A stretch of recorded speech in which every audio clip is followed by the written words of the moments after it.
সম্মানিত দর্শক, আপনারা দেখছেন বঙ্গবার্তা। আর বঙ্গবার্তার পক্ষ থেকে পবিত্র রমজান উপলক্ষে থাকছে বিশেষ সাক্ষাৎকার। আজকে আমাদের স্টুডিওতে উপস্থিত আছেন চাঁদপুর নুরিয়া সিদ্দিকা ওয়েলফেয়ার ফাউন্ডেশনের সম্পাদক, এবং সেই সঙ্গে তিনি কেবলমাত্র একটা ওয়েলফেয়ার ট্রাস্টের সম্পাদক নয়, একাধিক প্রতিষ্ঠানের সম্পাদক। যেমন এর মধ্যে আছে আলিয়া একাডেমি ফর বয়েজ এবং আরও বিভিন্ন রকম প্রতিষ্ঠান আছে। তো আমরা আজকে পবিত্র রমজান চলছে, পবিত্র রমজান উপলক্ষে রমজানের সঙ্গে সম্পর্কযুক্ত কিছু বিষয় তার কাছ থেকে জেনে নেব। তো আমি সর্বপ্রথম তাকে শুভেচ্ছা জানাই এবং পবিত্র রমজান উপলক্ষে তাকে ইসলামের যে সম্ভাষণ পদ্ধতি, সেই সম্ভাষণ পদ্ধতিতে তাকে আমি স্বাগত জানাই। আসসালামু আলাইকুম। ওয়ালাইকুম আসসালাম। কেমন আছেন? আলহামদুলিল্লাহ। তো আপনার রোজা কেমন চলছে? আলহামদুলিল্লাহ। তো রমজানের শেষের দিকে আমরা আজকে বেশ কয়েকটা বিষয় আপনার কাছে জেনে নিতে চাই। প্রশ্ন করব এই ধৃষ্টতা দেখাতে চাইলে, বরঞ্চ আমরা জানতে চাই এবং আমাদের স্টুডিওর মাধ্যম দিয়ে আমাদের যারা সম্মানিত শ্রোতা আছেন, আমাদের সমৃদ্ধ শ্রোতা আছেন, সেই সমৃদ্ধ শ্রোতাদের কাছে রমজানের কিছু বার্তা আমরা পৌঁছাতে চাই। এই পবিত্র রমজানের শেষের দিকে জাকাত দেওয়ার একটা হিড়িক পড়ে যায় মুসলিম সম্প্রদায়ের মানুষের মধ্যে। তারা জাকাত প্রদান করে। আসলে এই প্রত্যেকটা শব্দের তো একটা অর্থ হতে, জাকাত বলতে কি বোঝে? জাকাত শব্দের অর্থ কি? জাকাত হলো আরবি শব্দ। মূলত ইসলামের 5টি মূল স্তম্ভের অন্যতম একটি হলো জাকাত, যার আবিধানিক এবং বাংলা অর্থ হলো শুদ্ধ করা বা সংশোধন করা বা পরিশুদ্ধ করা। নিজের সম্পদকে, ধনী মুসলমান তার নিজের সম্পদ, নিজের মালকে পরিশুদ্ধ বা সংশোধন করার পদ্ধতিটাই হলো জাকাত পদ্ধতি, যার মাধ্যমে একজন ধনী মালদার মুসলমান তার সম্পদকে শুদ্ধ করে, সংশোধন করে, পাশাপাশি গরিব দুস্থ তারা স্বাবলম্বী হয়। এই পদ্ধতিটাকেই জাকাত পদ্ধতি হিসেবে ইসলামে আখ্যায়িত করা হয়। আচ্ছা, আপনি বললেন যে জাকাত মানে এই সম্পদের পরিশুদ্ধি। তো অশুদ্ধভাবে অর্থ উপার্জন করে জাকাত দিলে কি সেটা শুদ্ধ হবে? অশুদ্ধভাবে অর্থ উপার্জনের পদ্ধতিটাই তো অবৈধ। এখানে তো আর অবৈধ জিনিসকে বৈধতা দেওয়ার কোনো প্রসঙ্গই তো আসে না। তো আর একটা জিনিস দেখছি আমরা, বিভিন্ন রকম স্কলারদের মুখে শুনেছি, যেটা জাকাত একটা ইসলামিক অর্থনৈতিক ব্যবস্থা। তো বর্তমান আমাদের যে সমাজ, সেই সমাজ ব্যবস্থায় যেভাবে জাকাত প্রদানের যে রীতি আছে, তো এই বিষয়ে আপনার মতামত কি? হ্যাঁ, বিষয়টা হলো, তার আগে আমার জাকাত সম্পর্কে আলোচনা করা দরকার পরিপূর্ণভাবে। যতটুকুনি আমার নিজের একজন মুসলমান হিসেবে আমার যতটুকু জানা প্রয়োজন, যতটুকু আমি জেনেছি আমার ব্যক্তিগত প্রয়োজনের স্বার্থে, জাকাত হলো ইসলামের 5টি মূল স্তম্ভের একটি। কোরআন শরীফে নামাজের পরে সবচেয়ে বেশিবার আল্লাহ তাআলা উল্লেখ করেছেন জাকাতের কথা। 32 বার জাকাতের কথা এসছে কোরআন শরীফে।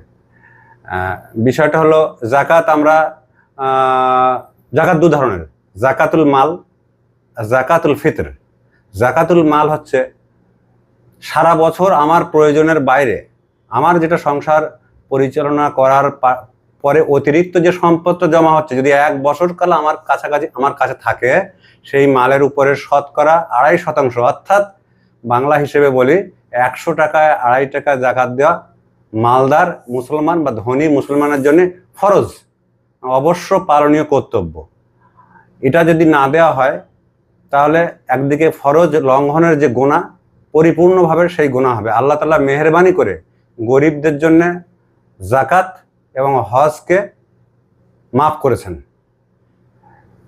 আর ধনীদের জন্য এটা অবশ্য পালনীয় কর্তব্য হিসেবে নির্ধারণ করেছেন। তো জাকাতুল মালের পাশাপাশি আসছে জাকাতুল ফিতর, যেটা ঈদের আগে বা রমজানের শেষে বিভিন্ন কিতাব অনুযায়ী বিভিন্ন রকম পদ্ধতি আছে। কোনো কিতাবে আছে 1660 গ্রাম, কোনো এতে 2 কেজি সমমূল্যের খাদ্য শস্য, যেমন যে সমস্ত এলাকায় আটা ব্যবহার হয়, মানুষ আটা, যেখানে চাল সেখানে চাল, এখানে বাদাম, খেজুর, কিশমিশ, বিভিন্ন কথা উল্লেখ এসছে। এটাকে বলা হয় জাকাতুল ফিতর। প্রত্যেক সাহেবে নিসাবকে জাকাতুল ফিতর আদায় করা অবশ্য পালনীয় কর্তব্য। এখন আমাদের জাকাত দেওয়ার যে পদ্ধতি, সেটার মধ্যে আমি ব্যক্তিগতভাবে 2005 সাল থেকে বিভিন্ন সোশ্যাল ওয়ার্কের মধ্যে যুক্ত থাকার কারণে যে অভিজ্ঞতা আমার মানে এসেছে সেটা হলো যে জাকাত আমরা নিজের মতো করে জাকাত দিই। এই জাকাতটা একটা খুব বড় জিনিস, এটা একটা বড় একটা মানে গাণিতিক হিসেব আছে যেটা ভাবলে আমাদের অবাক হয়ে যেতে হবে।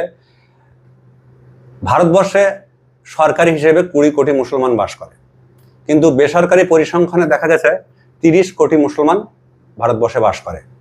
তাহলে 130 কোটি মানুষের মধ্যে 30 কোটি মুসলমান। এর মধ্যে জাকাত দেনেওয়ালা লোক কম বেশি 2 কোটি।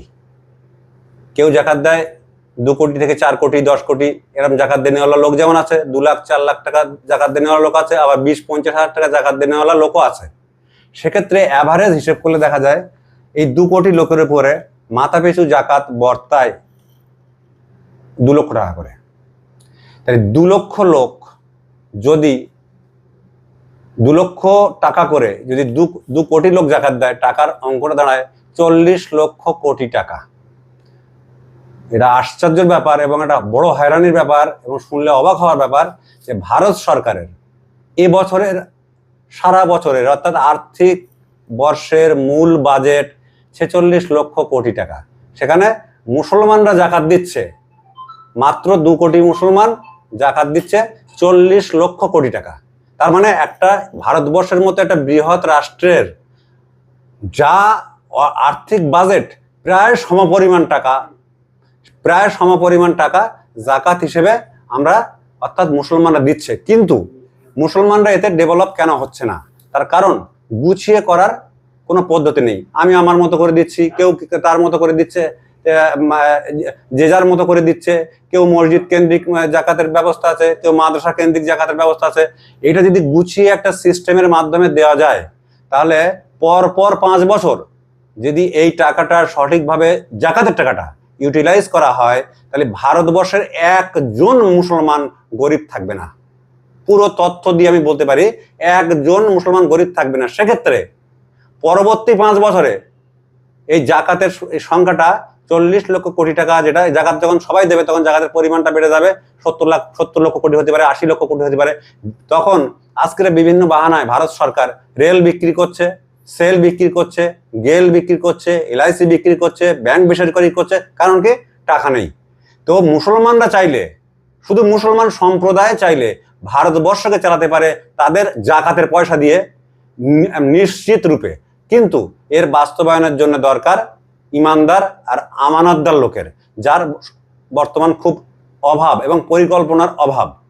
মুসলমানরা বিচ্ছিন্নভাবে একাধিক সংগঠন, একাধিক দল, একাধিক মতে বিভক্ত হয়ে আছে। যদি একটা ইউনিফর্ম প্ল্যাটফর্ম তৈরি করা যায়, একটা ইউনিক প্ল্যাটফর্ম তৈরি করা যায়, তাহলে ভারতবর্ষের এই সংখ্যালঘু মুসলমানরা তাদের অর্থে তারা স্বাবলম্বী হতে পারে, দেশ চালাতে পারে। কারোর কাছে বিক্রি করা, বন্ধক রাখা, আদানির কাছে যাওয়া, আম্বানির কাছে যাওয়া, বিশ্ব ব্যাংকের কাছে যাওয়া কোথায় প্রয়োজন হয় না। ভারত সরকারকে মুসলমান কমিউনিটি বলতে পারবে, বলুন আপনাদের কোথায় ইনভেস্ট করা প্রয়োজন, আমরা মুসলিম কমিউনিটি আমাদের জাকাতের টাকা দিয়ে দিচ্ছি আপনার কাউকে আর দেশ চালানোর জন্য। দেশের সম্পদ যেগুলো স্বাধীনতার পরবর্তী পর্যায়ে পণ্ডিত নেহরুর সময়কালে কংগ্রেস সরকার করেছিল, সেগুলো বিক্রি করার প্রয়োজন হবে না। বর্তমানে ভারত সরকার যে বেসরকারীকরণ, বিলগ্নীকরণ যেটা করছে, এর প্রয়োজন হবে না যদি জাকাতের সুষ্ঠু ব্যবহার মুসলমানরা করে।